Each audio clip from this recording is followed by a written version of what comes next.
একটা শব্দ আছে, পরিস্থিতি। অনেক মানুষের মুখে আমরা এই শব্দ শুনি।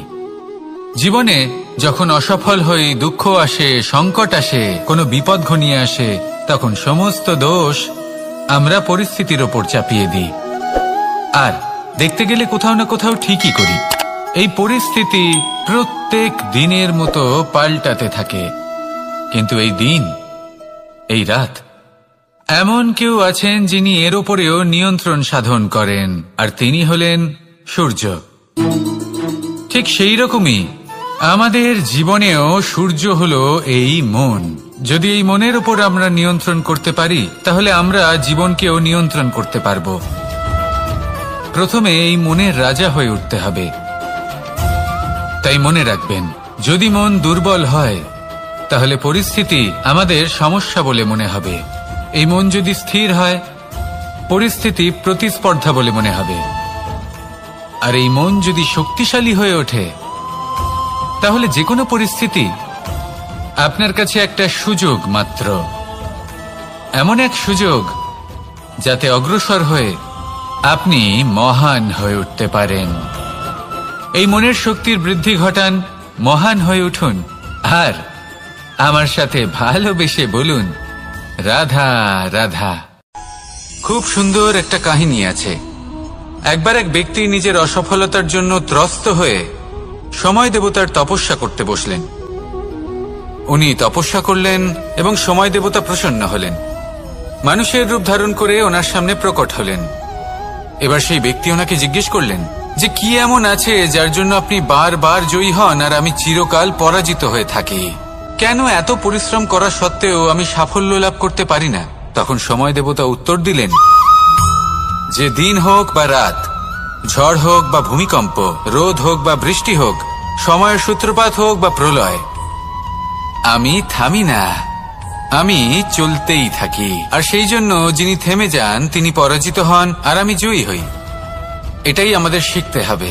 জীবনে সবসময় চলতে থাকুন, কখনো থামবেন না। হ্যাঁ, কিছুক্ষণের জন্য বিরতি নিতে পারেন, বিশ্রাম করার জন্য, নিজেকে আরো সশক্ত করে তোলার জন্য, কিন্তু থেমে যাবেন না। নিরন্তর কর্ম করতে থাকুন, পরিশ্রম করতে থাকুন, তবেই এই সংসার আপনাকে মনে রাখবে। আসুন আমার সাথে ভালোবেসে বলুন, রাধা রাধা। আমাদের জীবনে গুরুজনেরা, জ্ঞানী মানুষজন সবসময় একটা কথা বলেন, ধৈর্য ধরো। শুধুমাত্র দুটো শব্দ, কিন্তু কতটা বিশাল সেটা বোঝার চেষ্টা করুন। ছোট একটা অস্ত্র হাতে নিন এবং একটা বিশাল পর্বতে নিরন্তর প্রহার করতে থাকুন। ধৈর্য ধরে সেই কাজ করতে থাকুন। এমন একদিন আসবে, এই বিশাল পর্বতে আপনি একটা পথ তৈরি করবেন। কোনো ধনুর্ধর যখন নিজের বিদ্যা অর্জন করেন, তখন তাকেও ধৈর্য ধরতে হয়, তার নিজেকে সময় দিতে হয়, তবেই সে ধনুর্বিদ্যা শিখতে পারে। সেইভাবে আমাদের জীবনেও ধৈর্য ধরার খুব প্রয়োজন। পরিবারে ধৈর্য রাখতে পারলে তাহলে আস্তে আস্তে দেখবেন প্রেম বৃদ্ধি পাচ্ছে। সমাজে যদি ধৈর্য রাখতে পারেন, তাহলে আস্তে আস্তে এই সমাজ আপনাকে সম্মান করবে। যদি নিজের জীবনে ধৈর্য রাখতে পারেন, তাহলে নিজে থেকেই আত্মবিশ্বাস বাড়বে, নিজের বিকাশ হবে। জীবনে সবই সম্ভব যদি ধৈর্য রাখতে পারেন। হয়তো আস্তে আস্তে হবে, কিন্তু হবে অবশ্যই। শুধু ধৈর্য রাখুন, কারণ ধৈর্যই সব থেকে বড় পুঁজি। আসুন আর আমার সাথে ভালোবেসে বলুন, রাধা রাধা। আমাদের জীবনে যখনই আমরা কোনো বড় দায়িত্বের সম্মুখীন হই, তখন আমরা তার থেকে দূরে পালাই আর এই অজুহাত দিই যে না না, এত বেশি ভার বহন করার যোগ্যতা আমার নেই, আমি করতেই পারবো না। দেখুন, এই সংসারে ভিন্ন ভিন্ন ধরনের গাছ আছে, ছোট গাছ, বড় গাছ, কিন্তু বটগাছের মতো বড় এবং নিবিড় গাছ আর একটাও নেই। সে নিঃস্বার্থভাবে এই সংসারকে সেবা করে যায়, ছায়া প্রদান করে, শীতলতা প্রদান করে।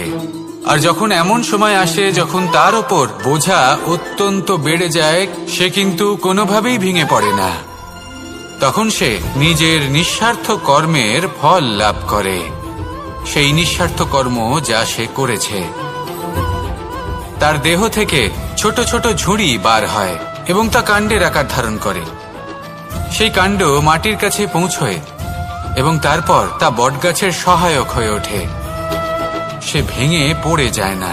এইভাবে আপনিও জীবনে নিঃস্বার্থভাবে সবার সেবা করুন, ভালোবাসুন, সবাইকে সাহায্য করুন। যেদিন আপনার ওপর বোঝা অত্যন্ত বেড়ে যাবে, সেদিন এই সব মানুষ আপনাকে সাহায্য করার জন্য আসবেন, আপনার শক্তি হয়ে উঠবেন, আর আপনি বটগাছের মতোই মহান এবং বিশাল হয়ে উঠবেন। আসুন আর আমার সাথে ভালোবেসে বলুন, রাধা রাধা। মানুষ তার জীবনে দুই ধরনের পরিস্থিতিকে খুব ভয় পায়। এক, কোনো কারণবশত কারোর সামনে নত হওয়া। দুই, কোনো কারণে নিজের চরিত্র থেকে, নিজের মূল্যবোধ থেকে বিচ্যুত হওয়া। এবার কেন হয় এরকম যে কথায় কথায় কারোর সামনে নত হতে হয়? কেন বারংবার নিজের চরিত্র থেকে চ্যুত হতে হয়? এরকম কেন হয়? এটা তখনই হয় যখন আমাদের শিক্ষা এবং মূল্যবোধের অভাব থাকে। যদি মানুষের মধ্যে প্রকৃত শিক্ষা থাকে, তাহলে এই সংসারে কোনো সময় এবং কারোর সামনেই নত হওয়ার কোনো প্রয়োজন নেই। যদি মানুষের মধ্যে মূল্যবোধ থাকে, তাহলে তাকে নিজের মূল্যবোধ বা চরিত্র থেকে বিচ্যুত হতে হয় না, তা সে যাই হয়ে যাক না কেন। কোনো বালককে যদি জন্ম থেকেই সুশিক্ষার অধিকারী করা হয়, শিক্ষিত করা হয়, মূল্যবোধের অধিকারী করা হয়, তবে সে এই সংসারে এমন কর্ম করবে যাতে সে নিজেকে, নিজের পরিবারকে, সমগ্র সমাজকে গর্বিত করতে পারে। শিক্ষা লাভ করুন, মূল্যবোধ লাভ করুন এবং আমার সাথে ভালোবেসে বলুন, রাধা রাধা। আমাদের সকলের জীবনে একটা লক্ষ্য থাকে যেটা আমরা লাভ করতে চাই। ঠিক যেন একটা প্রতিস্পর্ধা বিদ্যমান যে কে সব থেকে আগে নিজের লক্ষ্যে পৌঁছতে পারবে। আর সেই জন্য আমরা সকলেই খুব তাড়াতাড়ি এগোতে চেষ্টা করি, বড় এবং দীর্ঘ পদক্ষেপ ফেলি যাতে তাড়াতাড়ি নিজের লক্ষ্যে পৌঁছতে পারি। কিন্তু এক অত্যন্ত গুরুত্বপূর্ণ বিষয় আছে, সবসময় লক্ষ্য সামনে থাকবে না, কখনো কখনো তা খুঁজতে হয়। এই যাত্রা খুব কঠিন হতে পারে, আর ঠিক এই কারণেই সবসময় দ্রুত গতিতে চলা বা তাড়াতাড়ি পথে চলা সেটা আবশ্যক নয়। তার থেকেও বেশি গুরুত্বপূর্ণ হলো ভেবেচিন্তে তারপর পথ চলা। যদি ভেবেচিন্তে পদক্ষেপ ফেলেন, চলতে পারেন, তাহলে সেটাই সর্বশ্রেষ্ঠ পদক্ষেপ। কখন কোন দিকে যেতে হবে, কখন কোথায় দিক পাল্টানো যাবে না, কখন গতি বেশি রাখতে হবে, কখন কম, কখন থামবো, কখন চলবো, এই সব কিছুর বিষয় জ্ঞান অত্যন্ত গুরুত্বপূর্ণ এবং ভেবে চিন্তে চলতেই হবে। সেই জন্য শুধু তীব্র গতিতে সামনে এগোলে চলবে না, ভাবনা চিন্তা করে এগোতে হবে। আসুন আমার সাথে ভালোবেসে বলুন, রাধা রাধা। কখনো কোনো প্রজাপতিকে উড়তে দেখেছেন? কি সুন্দর উড়ে বেড়ায় সে, এক ফুল থেকে অন্য ফুলে, এক পাতা থেকে অন্য পাতার ওপর। কিন্তু সে কিভাবে উড়তে শেখে কখনো ভেবেছেন? জন্ম থেকেই কিন্তু প্রজাপতির ডানা থাকে না, ও কিন্তু ছোট্ট একটা ডিমের আকারে জন্ম লাভ করে। তারপর সেই ডিমটি ভেঙে একটি কীট বাইরে আসে। আস্তে আস্তে সে বড় হয়, ওর শক্তি বৃদ্ধি পায়। তারপর সে সেই কীট দশা ত্যাগ করে নিজের ডানাগুলি মেলে। এই প্রক্রিয়া তার কাছে সরল নয়, অত্যন্ত যন্ত্রণাদায়ক প্রক্রিয়া, কিন্তু সে সেই যন্ত্রণা মেনে নেয়। আর তারপর আস্তে আস্তে সে উড়তে শেখে। শুধুমাত্র আকাশে উড়ে বেড়ায় তা নয়, আমাদের মনের মাঝে উড়ে বেড়ায়। এবার এই ডিম থেকে প্রজাপতি হয়ে ওঠার যে যাত্রা, এটা যতটা কঠিন, ততটাই কঠিন হয় এই সংসারে শ্রেষ্ঠ কর্ম করা, ততটাই কঠিন হয় এই সংসারে মহান হয়ে ওঠা। সেই জন্য প্রয়োজনীয় প্রচেষ্টা এবং সময়। নিরন্তর প্রচেষ্টা করতে থাকুন, পর্যাপ্ত সময় নিন এবং আপনি নিজেকে এই আকাশে উড়ন্ত অবস্থায় পাবেন। আসুন আমার সাথে ভালোবেসে বলুন, রাধা রাধা। পায়েস হলো আমার বিশেষ প্রিয়। এর মধুর স্বাদ মনকে প্রফুল্ল করে তোলে। ছোটবেলায় মা আমার জন্য পায়েস বানাতেন এবং আমাকে বলতেন যে গরম থাকতে থাকতে খেয়ে নে কানাই, ঠান্ডা হয়ে গেলে ভালো লাগবে না। কিন্তু আমিও দুষ্টু ছিলাম, ঠান্ডা হওয়া পর্যন্ত অপেক্ষা করতাম, আর ঠান্ডা হয়ে যাবার পরে মার কাছে যেতাম আর ওনাকে বলতাম যে মা, পায়েস তো ঠান্ডা হয়ে গেছে, এটা গরম করে দিন। তখন মা হাসতেন আর বলতেন যে পায়েস না হয় আমি আবার গরম করে দেব কানাই, কিন্তু এর মধুর স্বাদ, সেই মিষ্টত্ব, সেই সুবাস, সেটা আবার ফিরে আসবে না। কথাটা সত্যি। আর এই সত্যটাই আমাদেরও জীবনের সত্য। আমাদের জীবনের মধুর সম্পর্কগুলি, এতে যখন কটুভাব প্রবেশ করে তখন সেই মিষ্টত্ব ফিরিয়ে আনা প্রায় অসম্ভব ব্যাপার হয়ে যায়। আপনি চেষ্টা করে সেই সম্পর্ক ঠিক করতেই পারবেন, তার জন্য অগাধ পরিশ্রম করতে হবে, কিন্তু আবার সেই মিষ্টত্ব কখনো ফিরে আসবে না। সেই জন্য আপনার জীবনের যে মধুর সম্পর্ক আছে, যতটা সম্ভব চেষ্টা করুন তাতে মিষ্টত্ব বজায় রাখতে। কটুভাব আসতে দেবেন না। আসুন আর আমার সাথে মধুর স্বরে বলুন, রাধা রাধা। শব্দ, শব্দ আসলে কি? শুধুই কয়েকটি অক্ষরের সমষ্টি, নাকি আমাদের বাণী? এই শব্দ এমন এক শক্তি যা কাউকেই নিজের বশবর্তী করে ফেলতে পারে। শব্দ এমন এক অস্ত্র যা কাউকে ক্ষত বিক্ষত করে দিতে পারে। এই শব্দ হলো একটি নাদ স্বরূপ, যা কোনো ঘুমন্ত ব্যক্তিকেও জাগিয়ে তুলতে পারে এবং নিজের লক্ষ্যের দিকে অগ্রসর করতে পারে। শব্দে এত শক্তি আছে যে কারোর মনে এতটা আঘাত দিতে পারে যে সে হয়তো জীবনে আর কখনো এগোতেই পারল না। তাহলে এই শব্দের প্রয়োগ খুব ভেবে চিন্তে করবেন। এবং এই শব্দের মতোই হলো নীরবতা। অনেক সময় এই নীরবতা আমাদের সহায়ক হয়ে ওঠে, অনেক সময় এটা আমাদের অনুশোচনাকে অনেক বেশি বাড়িয়ে তুলতে পারে। ভীষ্ম পিতামহ, অঙ্গরাজ কর্ণ, যখন দ্রৌপদীর বস্ত্রহরণ হচ্ছিল তখন এনারা নীরব ছিলেন। দুর্যোধনের বিরোধিতা করেননি, ওকে বাধা দেননি। আর তারপর কি হলো সেটা আপনারা সকলে জানেন। দেখতে গেলে নীরবতা চুপ করে থাকা, কিন্তু যদি কোনো দুষ্টের সামনে চুপ করে থাকেন, যদি তার বিরোধিতা না করতে পারেন, তাহলে এই নীরবতাই অনেক বড় পাপের আকার ধারণ করে। মনে রাখবেন আর আমার সাথে ভালোবেসে বলবেন, রাধা রাধা। আভূষণ, কার না ভালো লাগে এই আভূষণ? আমরা পরিশ্রম করি, ধন অর্জন করি আর আভূষণ কিনে থাকি, কখনো নিজের জন্য, কখনো বা তাদের জন্য যাকে আমরা ভালোবাসি, বা তাদের জন্য যাকে আমরা সম্মান করি। হয়তো সেই জন্যই সীতা চূড়ামণি ধারণ করেছিলেন এবং আমি সামন্তকমণি। কিন্তু এটাই কি সেই প্রকৃত আভূষণ যা আপনার মূল্য বৃদ্ধি করে? না। শ্রীরামের আভূষণ হল ওনার নম্র ভদ্র ব্যবহার। মাতা সীতার আভূষণ হল ওনার সততা, ওনার নিষ্ঠা, ওনার ত্যাগ। অর্জুনের আভূষণ ছিল ওনার একাগ্রতা। রাধার আভূষণ ওনার প্রেম। এই আভূষণ কোথাও নেই, আপনার মনে আছে। যদি আপনার মনে মিষ্টতা থাকে, তা শান্ত হয়, তাতে সততা থাকে, নিষ্ঠা থাকে এবং প্রেম থাকে, তাহলে আপনার অন্য আর কোনো আভূষণের কোনো প্রয়োজন নেই। আপনি যতই ভিড়ের মাঝে থাকুন, আপনার ঔজ্জ্বল্য চোখে পড়বে। আসুন আর আমার সাথে ভালোবেসে বলুন, রাধা রাধা।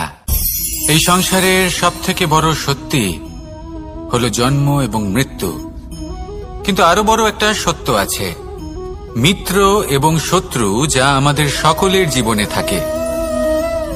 মিত্র সে যে আমাদের সঙ্গ দেয় এবং সংসারের সবথেকে উঁচু শিখরে আমাদের নিয়ে যায়, এবং শত্রু সে যে যে কোনো মুহূর্তে যে কোনো শিখর থেকে আমাদের নিচে ফেলে দিতে পারে। এবার বিচিত্র ব্যাপার হলো এটাই যে আমরা নিজেরাই এদের সাথে নিয়ে চলি, নিজেরাই এদের পালন করি। তা কি করে? প্রথমে বুঝুন এই মিত্র এবং শত্রু কারা। আপনার নিজের মন, আর কেউ নয়। এই মনই হলো মিত্র। যখন তাতে ভারসাম্য বজায় থাকে, তা নিয়ন্ত্রিত থাকে, তা পবিত্র হয়। কিন্তু যদি এই মন অনিয়ন্ত্রিত হয়ে পড়ে, যদি আপনাকে সে নিয়ন্ত্রণ করতে শুরু করে, তখন সেই আপনার সবথেকে বড় শত্রু হয়।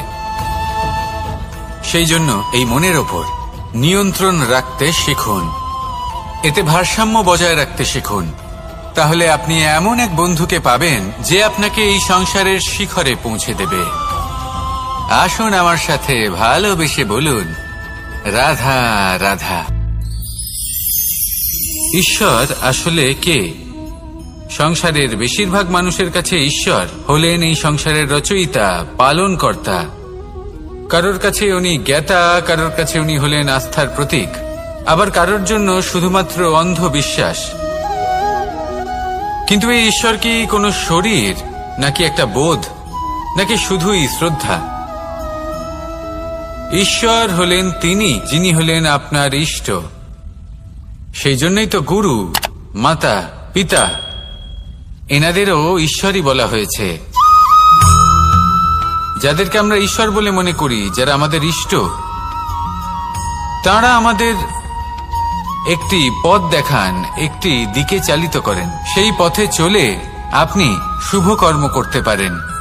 আর যখন কোনো ব্যক্তি তার ঈশ্বরের আদেশ পালন করেন, তখন সে নিজে থেকেই শুভ পথে অগ্রসর হয়ে যান।